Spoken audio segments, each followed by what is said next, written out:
এভাবে আধা ঘন্টা 40 মিনিট তাকে নিয়ে ঘুরতে হবে কোলে, তারপরে সে ঘুমাবে। হাঁটতে হাঁটতে হাঁটতে হাঁটতে এবং করতে হবে, তারপরে সে ঘুমাবে। ফাইনালি সে ঘুমিয়েছে।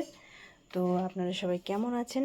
আশা করি ভালো আছেন, আমরাও ভালো আছি। আর এবার তাকে বিছানায় শুইয়ে দেব। আর শুইয়ে দিলে 20 মিনিট বা 10 মিনিট এরকম শোবে, খুব অল্প ঘুমায়ও, তারপর আবার উঠবে। তো যাই হোক, আর আজকে আর কিছু রান্না করব না। ফ্রিজে ভাত আছে, তো ভাবলাম ওটা একটু ভেজে নিই। তো সেই জন্য একটু পেঁয়াজ কুচি আর একটু গাজর কুচিয়ে নিয়েছিলাম, সেটাকে একটু ফ্রাই করে নিলাম। আর সাথে 2টো ডিম দিয়েছি, এটাকে একটু ভেজে নেব সাইড করে।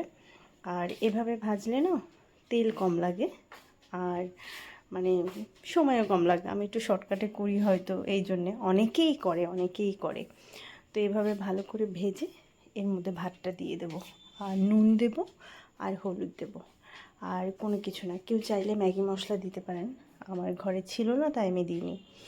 তো এভাবেও খেতে ভালো লাগে। আর বাচ্চা ঘুম থেকে উঠে গেছে, তো ওকে গাড়ি করে আমি রান্নাঘরের সামনে রেখে দিয়েছি, নয়তো কাজ করা সম্ভব না।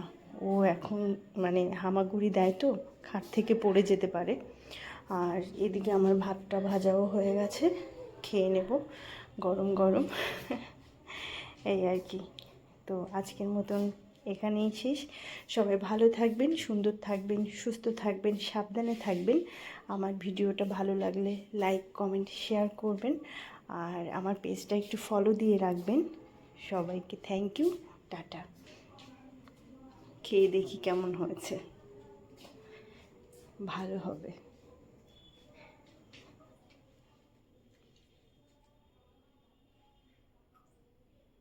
দারুণ দারুণ হয়েছে।